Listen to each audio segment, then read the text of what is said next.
Halo teman-teman semuanya, ketemu lagi dengan Roy di sini dan di video kali ini kita akan menjawab request dan pertanyaan dari teman-teman yang menanyakan tips memilih saham IPO gitu. Karena memang saham-sahamnya IPO ini makin banyak teman-teman dan nggak mungkin saya bisa review satu persatu. Saya akan review beberapa saham yang menurut saya menarik untuk direview karena poin-poin tertentu, misalnya karena saham besar, IPO-nya jumbo dan lain sebagainya. Tapi banyak juga yang saya nggak akan bisa review satu persatu. Jadi dalam video ini kita akan bahas mengenai tips-tips memilihnya, kerangka-kerangka yang biasa saya pakai untuk menganalisa satu saham IPO. So, mari kita bahas ya dalam video kali ini. Sebelum lanjut teman-teman jangan lupa subscribe dulu. Oke? Dan seperti biasa disclaimer on dulu bahwa video ini sifatnya adalah keperluan untuk investasi, research investment, edukasi purpose, tidak ada ajakan jual beli maupun menjatuhkan stakeholder tertentu.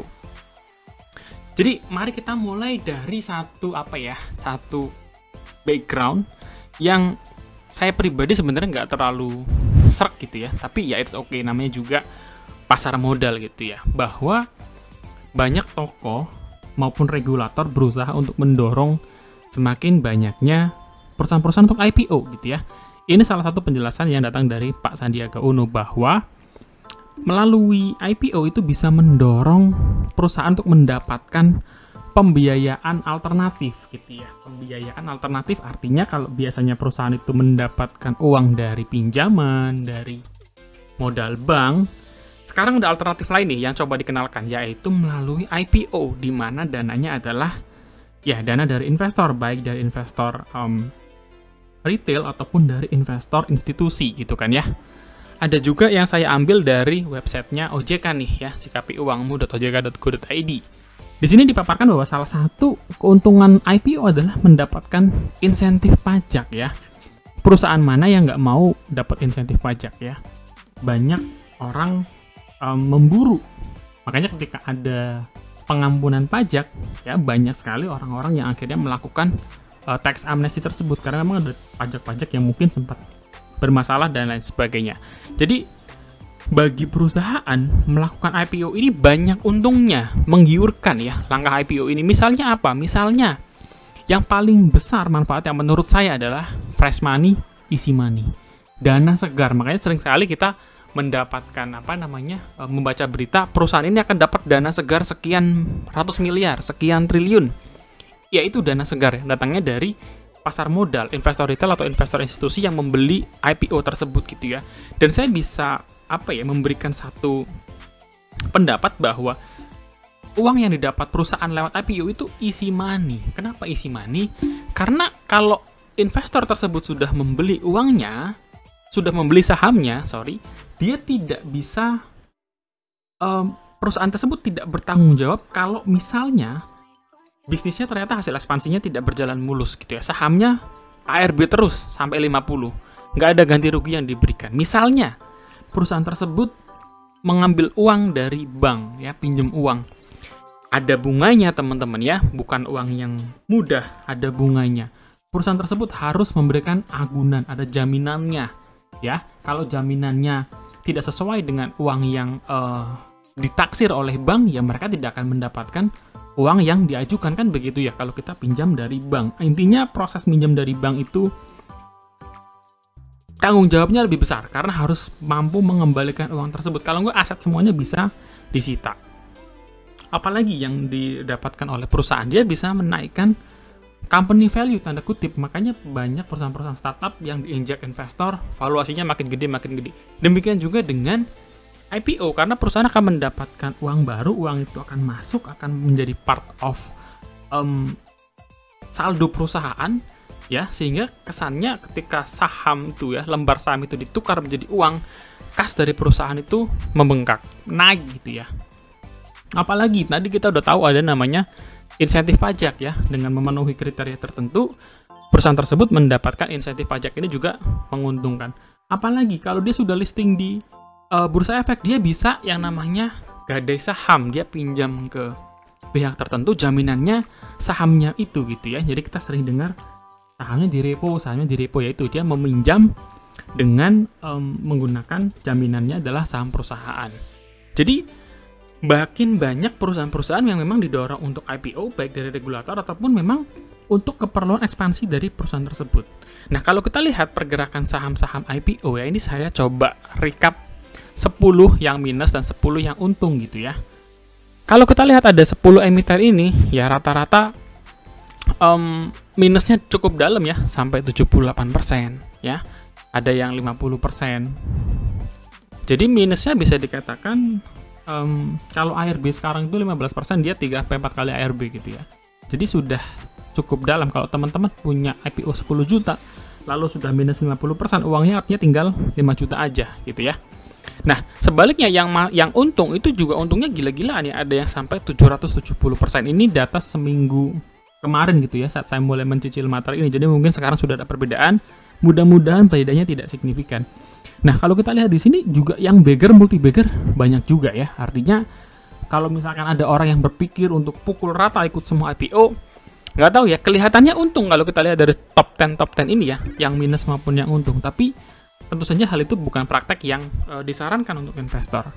Nah, yang menarik adalah baik saham yang untung maupun yang rugi, ternyata kalau kita lihat kinerjanya mirip-mirip juga teman-teman ya. Tidak selalu berbanding lurus saham yang naik ratusan persen dengan kinerjanya. Contoh misalnya ya, King itu naik 90% ya, dengan harga Rp204, kinerjanya EPS-nya hanya Rp0,68. Jadi kecil sekali ya, kecil sekali. Kalau kita lihat yang lain misalnya yang cukup populer kemarin saya sempat ikut juga adalah Cuan.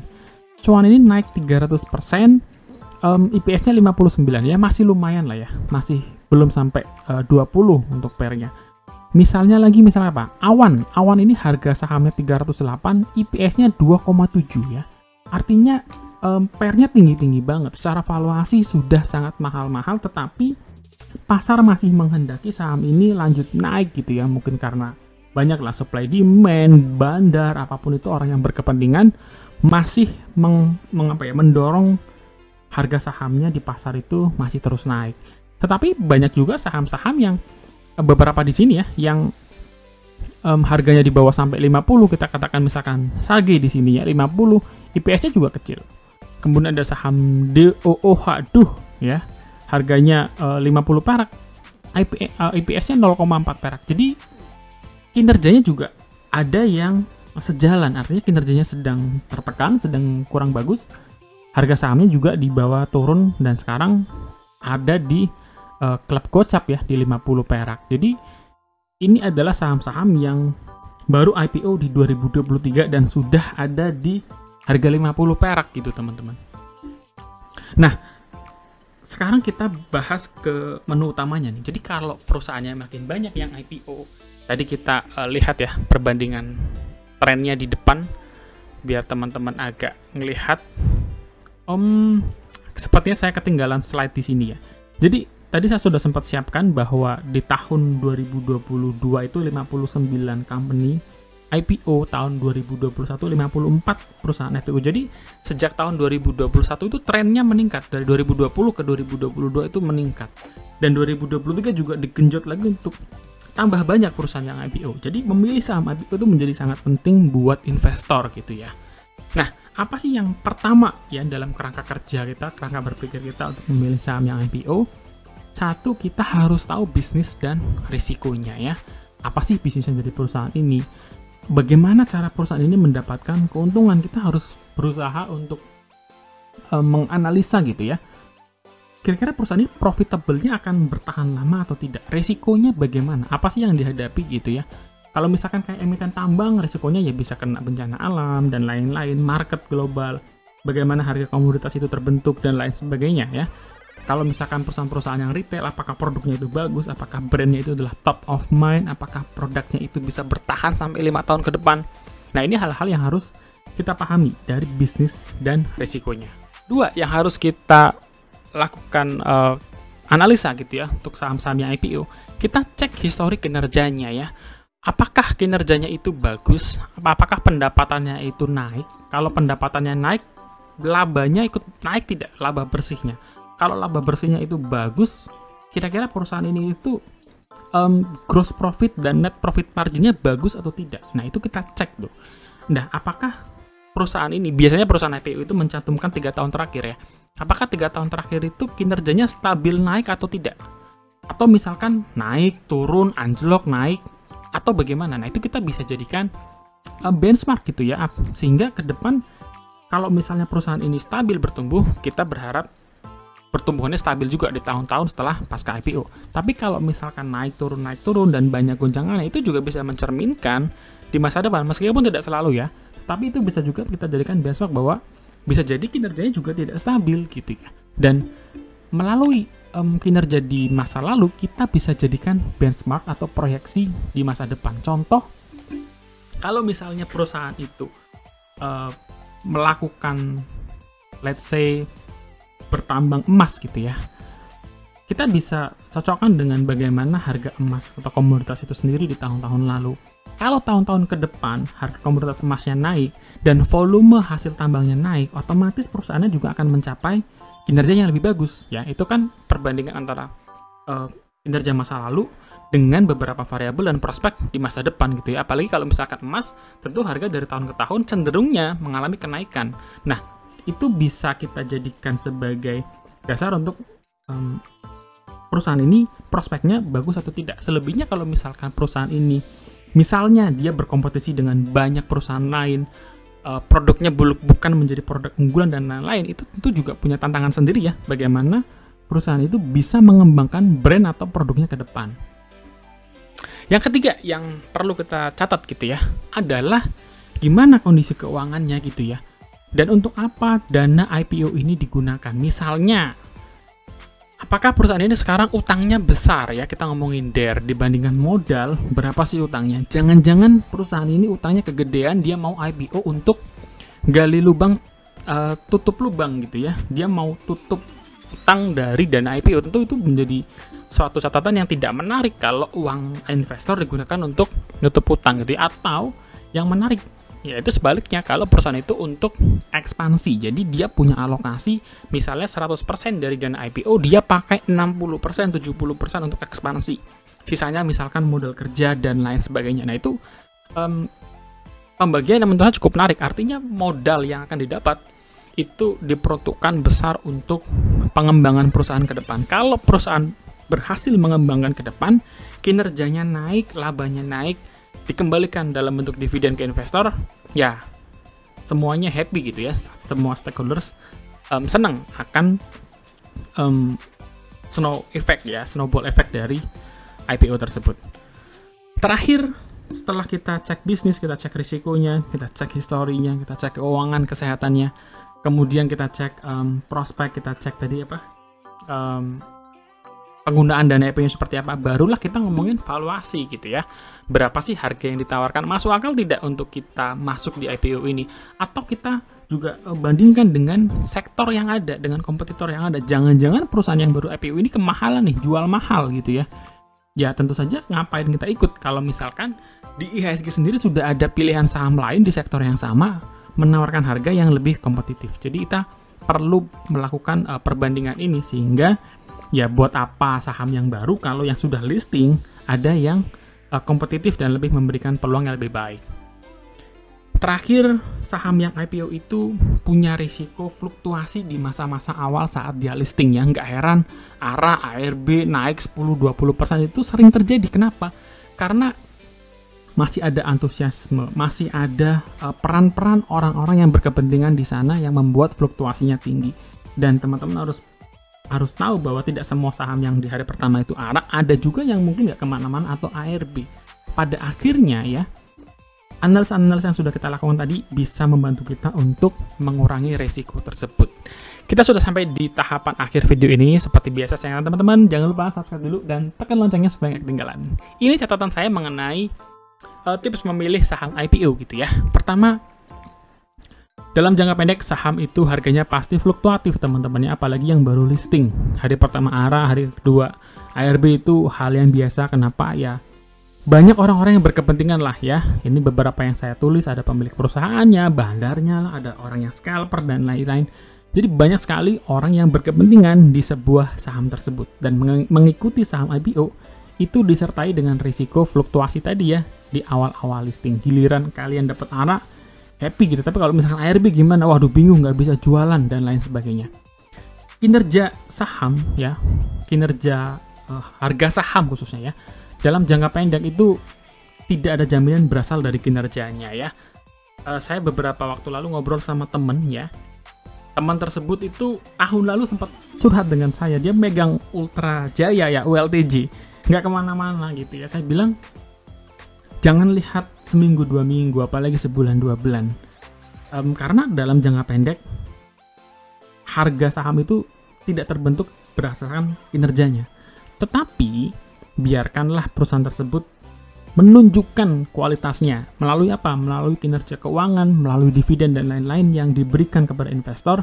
Pada akhirnya market akan mengapresiasi gitu ya. Saya kemarin ketemu lagi dengan teman saya cengin karena ULTJ-nya lagi naik, dividen juga bagus, dan dia ya mulai menyadari bahwa memberikan waktu kepada perusahaan untuk berbisnis, menunjukkan kualitasnya itu butuh waktu. Laporan keuangan aja terbit tiap kuartal gitu ya, 3 bulanan.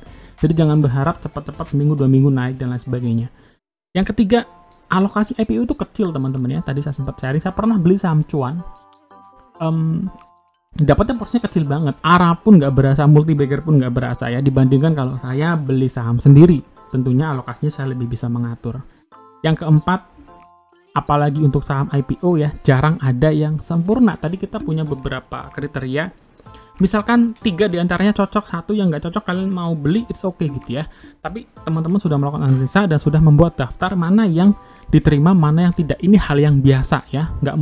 Sulit sekali menemukan, katakanlah, mercy harga bajai, sahamnya bagus, nggak ada utang, prospeknya bagus. Wah, kalau semuanya begitu, investor berbondong-bondong ke saham tersebut gitu ya. Jadi pasti ada poin-poin yang membuat kita harus berpikir ulang gitu ya.